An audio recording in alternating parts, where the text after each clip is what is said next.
जी हाँ, नमस्कार साथियों, आप सभी लोगों का इस ऑनलाइन प्लेटफ़ॉर्म में स्वागत है और इस क्लास में हम फिज़िक्स का एक बहुत ही महत्वपूर्ण चैप्टर कवर करने वाले हैं साथियों, जिसका नाम है दूरी और विस्थापन। और यदि आप कोई किसी एग्ज़ाम की तैयारी कर रहे हो और आपका साइंस बैकग्राउंड से सब्जेक्ट है साथियों, या फिर आप कोई ऐसा एग्ज़ाम देने वाले हो जिसमें साइंस से क्वेश्चन पूछे जाने वाले हैं, तो ये क्लास आप सभी के लिए बहुत ही महत्वपूर्ण है साथियों, क्योंकि इस क्लास में हम दूरी और विस्थापन को बहुत ही डिटेल से समझने का प्रयास करेंगे और ये पूरा क्लास एनसीईआरटी पर आधारित है, जिससे कि डायरेक्ट ही क्वेश्चन पूछे जाते हैं। तो इस क्लास में शुरू से लास्ट तक बने रहें और एक-एक पॉइंट को समझने का प्रयास करें। सो सबसे पहले हम यहाँ पे नज़र डालते हैं साथियों दूरी पे कि दूरी क्या होता है, ठीक है?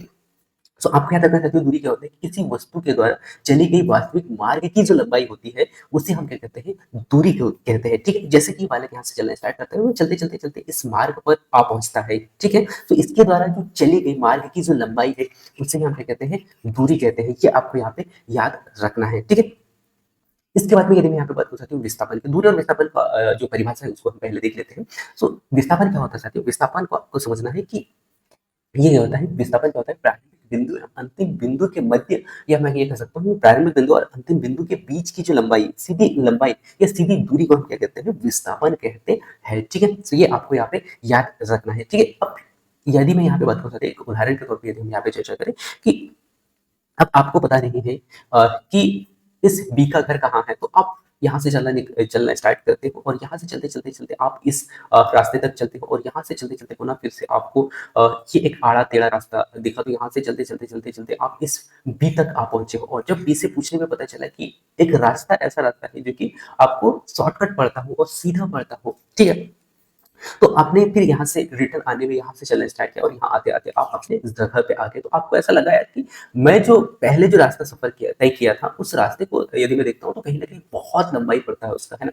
जो कि आड़ा-टेढ़ा देखने को मिल रहा है। लेकिन अभी जो मैं रिटर्न आया हूँ, वो रास्ता इतना शॉर्टकट है कि इसमें बहुत कम समय में मैंने यहाँ से तय कर लिया है। तो यहाँ पे क्या हो रहा है कि जो प्रारंभिक बिंदु और मध्य बिंदु, यानी कि प्रारंभिक बिंदु और अंतिम बिंदु, यानी कि आपने जहाँ से चलना स्टार्ट किया था और जहाँ तक आप पहुँचे हो उस के मध्य का जो लंबाई है या उसके मध्य का जो दूरी है, उसे ही हम क्या कहते हैं? विस्थापन कहते हैं। और ये जो पहले आपने जो तय किया था, इसे हम क्या कहते हैं? दूरी कहते हैं। ये दोनों में यही एक बहुत बड़ा अंतर आपको देखने को मिलता है, ठीक है? सो ये आपको यहाँ पे याद रखना है। इसके बाद में दूरी और विस्थापन के बहुत ही महत्वपूर्ण इंपॉर्टेंट पॉइंट है साथियों, जहाँ से क्वेश्चन डायरेक्ट ही क्वेश्चन पूछे जाते हैं, उन पे हम यहाँ पे नजर डालते हैं। पहला पॉइंट क्या कि दूरी, आपको याद रखना है कि दूरी कभी भी शून्य नहीं हो सकता है।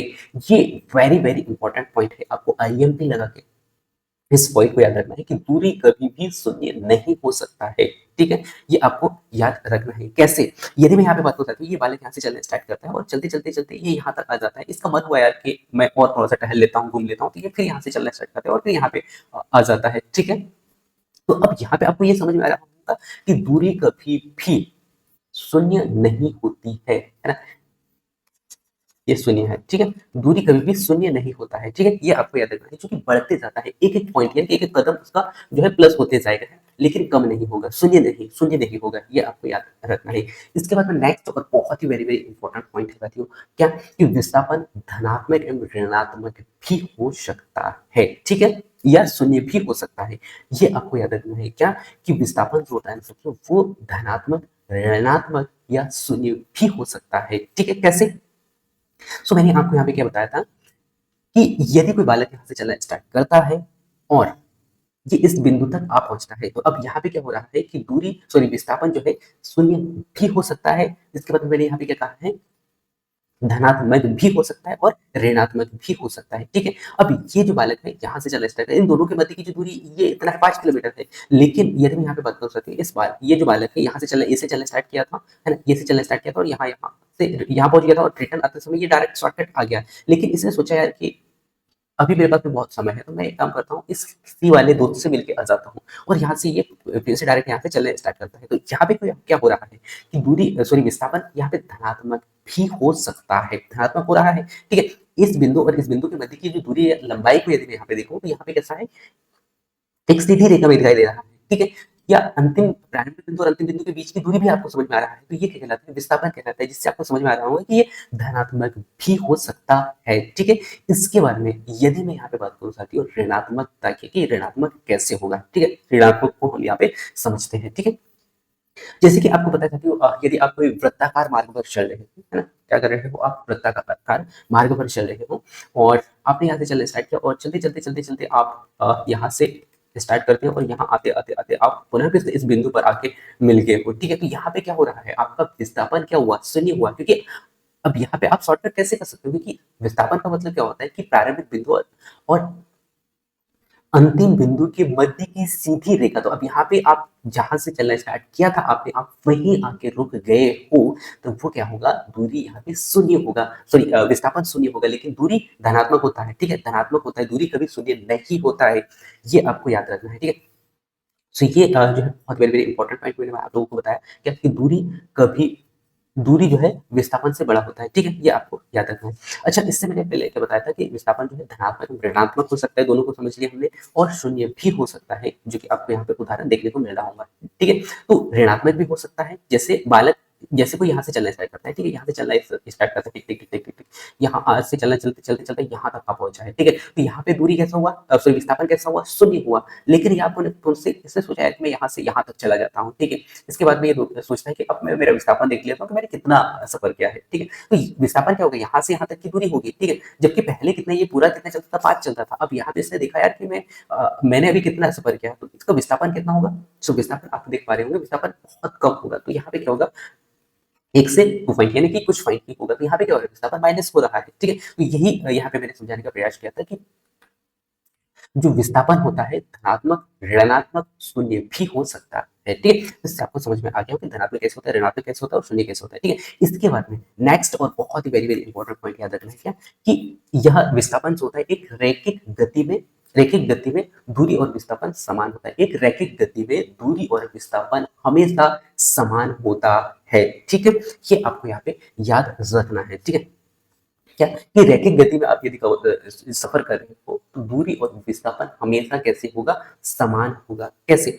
अब यहाँ पे क्या हुआ, आप यहाँ से चलना स्टार्ट करते हो और चलते चलते चलते आप इस जगह तक आप पहुंचते हो, ठीक है।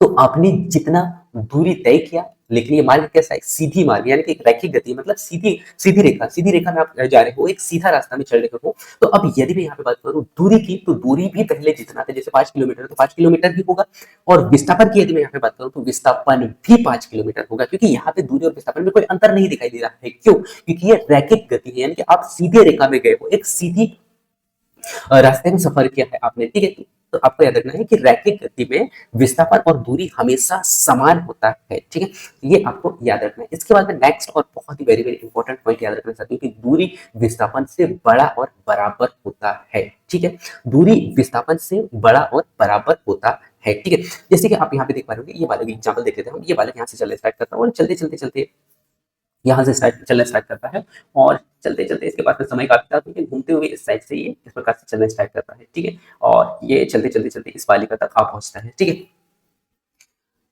अब बालिका से पूछने में पता चलता है कि इसने जो रास्ता तय किया है वो बहुत आड़ा टेढ़ा और बहुत लंबा रास्ता है, जो कि काफी समय लगता है, ठीक है। तो इसको बताया गया कि एक ऐसा रास्ता भी है जो कि एक सीधी रेखा के रूप में, यानी कि सीधी रास्ता है जिसमें कि कम समय लगता है और बहुत जल्दी पहुंच जाते हैं, ठीक है। तो ये बालक यहाँ से चलना स्टार्ट करता है और यहाँ आते आते आते टिक टिक टिक यहाँ तक आ पहुंचता है, ठीक है। तो इस बालक के द्वारा इस बिंदु से बात कर रहा हूं मैं, इस बिंदु से और इस बिंदु के बीच का जो लंबाई इसने तय किया है, इस के बीच का जो दूरी तय किया, उसे हम क्या कहते हैं, विस्थापन कहते हैं, ठीक है, उसे हम क्या कहते हैं, विस्थापन कहते हैं। लेकिन इसने जो पहले रास्ता यहाँ से तय किया था, यहाँ से रास्ता तय किया था, और यहाँ से चलते चलते चलते पहले तो ये इस रास्ते तक पहुंचा, तो भी ये दूरी ही कहलाया है, तो भी ये क्या कहलाया, दूरी कहलाया। पहले इसने माना कि मैंने इससे पहले 5 किलोमीटर रास्ता तय किया था, सॉरी 10 किलोमीटर मान लेते हैं, 10 किलोमीटर रास्ता इसने तय किया, और जब इसे पता चला कि यार मैं शॉर्टकट तो यहाँ तक आ सकता, तो यानी कि कम रास्ता, यानी कि कम लंबाई को कर सकता था, या कम दूरी मुझे चलना पड़ सकता था, इसे पता चले बताने पर ये पता चला कि ये 5 किलोमीटर है, तो ये इस रास्ते से यहाँ से चलना स्टार्ट करता है। अब यदि मैं यहाँ पे बात करूँ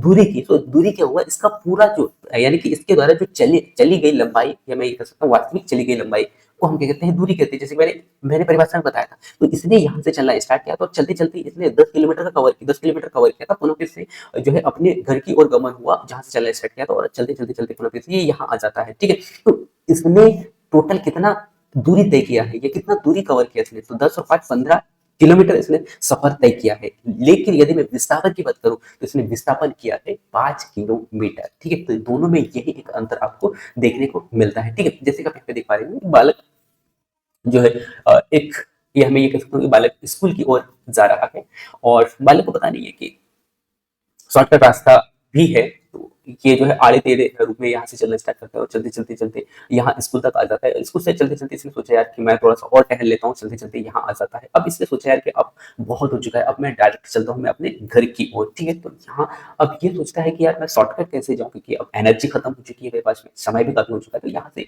इसने सोचा यार चलो जैसा भी रास्ता हो, लेकिन मैं सीधा रास्ता चलता हूँ जिसमें कि मुझे कम रास्ता तय यानी कि कम लंबाई तय करना पड़े। ठीक है, ये चलना स्टार्ट करता है और चलते चलते चलते चलते यहाँ तक आते आते आते ये यहाँ अपने प्रारंभिक यानी कि जहाँ से चलना स्टार्ट किया था वहां आ पहुंचता है। ठीक है, तो उसे एहसास होता है कि मैंने तो बहुत कम लंबाई दूरी तय की और मैं ये रास्ता जो बहुत शॉर्टकट है ना, तो इसने फिर सोचा है कि मैं इतना लंबाई दूरी क्यों तय करूं, मैंने जब भी यदि मुझे यहाँ टहलने जाना होगा तो मैं इस रास्ते से शॉर्टकट यहाँ से यहाँ तक चला जाऊंगा, है ना। तो इसके द्वारा यानी कि इस बिंदु से इस बिंदु तक के मध्य की जो दूरी होती है उसे ही हम क्या कहते हैं, विस्थापन कहते हैं। और लेकिन विस्थापन कैसी होनी चाहिए, सीधी होनी चाहिए। ठीक है, तो यहाँ पे आपको समझ में आ गया होगा कि दूरी जो होता है विस्थापन से बड़ा होता है, जो कि 15 किलोमीटर है, जबकि विस्थापन आप देख पा रहे होंगे 5 किलोमीटर है। ठीक है, तो इसी को मैंने यहाँ पे समझाने का प्रयास किया था। इसके बाद नेक्स्ट अगला और बहुत ही वेरी वेरी इंपॉर्टेंट पॉइंट क्या, कि यदि का प्रारंभिक एवं पिंड का प्रारंभिक एवं अंतिम बिंदु एक ही हो तब विस्थापन सदैव शून्य होता है। जैसे कि मैंने यहाँ पे स्टार्ट में ही बताया था क्या, कि यदि पिंड का प्रारंभिक बिंदु जैसे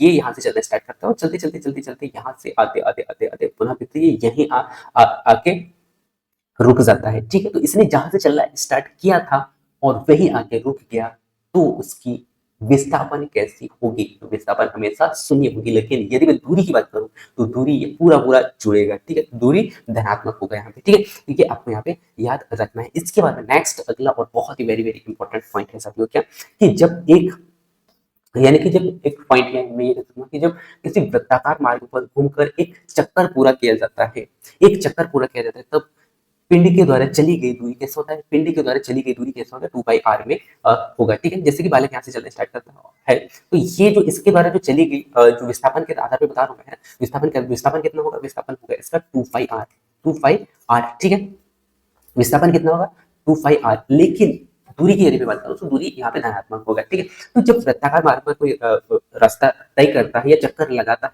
तो पिंडी के द्वारा चली गई दूरी कैसा होगा, सॉरी दूरी यहाँ पे विस्थापन नहीं होगा, दूरी कैसा होगा, 2 पाई आर होगा। विस्थापन कैसा होगा, शून्य होगा, क्योंकि इसने जहां से चलना स्टार्ट किया था वही आके ये रुक गया, तो दूरी कैसा होगा, सॉरी विस्थापन कैसा होगा, शून्य होगा, लेकिन दूरी धनात्मक होगा, धनात्मक नहीं बल्कि दूरी कैसा होगा, 2 पाई आर होगा। ठीक है, सो ये आपको यहाँ पे याद रखना है। ठीक है, इसके बाद में नेक्स्ट और बहुत ही वेरी वेरी इंपॉर्टेंट पॉइंट को हम यहाँ पे समझने का प्रयास करेंगे। सो इतने ही पॉइंट के साथ जो कि विस्थापन और दूरी में आपको याद रखना है, और इन्हीं पॉइंटों से डायरेक्ट क्वेश्चन पूछे जाते हैं। ये क्लास बहुत छोटा है लेकिन पॉइंट बहुत ही इंपॉर्टेंट है। सो एक एक पॉइंट को आप अच्छा से समझिएगा, और इसका पीडीएफ भी मैं इसी वीडियो के डिस्क्रिप्शन में दे दूंगा, सो वहां से जाके आप डाउनलोड करके इसे पुनः फिर से पढ़ सकते हैं। सो ये क्लास आपको कैसा लगा ज़रूर बताइएगा साथियों, और ऐसे ही क्लासेस इस चैनल के माध्यम से आप लोगों तक पहुँचाने का प्रयास करता हूँ और छोटे-छोटे टॉपिकों को बहुत अच्छे से एक्सप्लेन करने का प्रयास करता हूँ। तो आप पूरे-पूरे क्लासेस देख सकते हैं और ऐसे ही नए-नए अपडेट जो है आप लोगों तक पहुँचाने का मैं प्रयास करते रहता हूँ। सो आप उन अपडेटों से भी रूबरू हो सकते हैं, ठीक है? और कभी-कभी आप डिमोटिवेट हो जाते हो या फिर आप सोचते हो यार कि अब और कितना करना है, तो आप जो है इस चैनल में आके मोटिवेशन वीडियो सुन सकते हैं, क्योंकि स्टूडेंट्स से रिलेटेड, स्टडीज से रिलेटेड, पढ़ाई से रिलेटेड बहुत सारे जो वीडियो है वो आप लोगों तक इस चैनल के माध्यम से पहुँचाया जाता है। सो आप इस चैनल में आके देख सकते हैं, सुन सकते हैं, और मिलते हैं साथ में नेक्स्ट अगली क्लास में। तब तक जय हिंद, वंदे मातरम।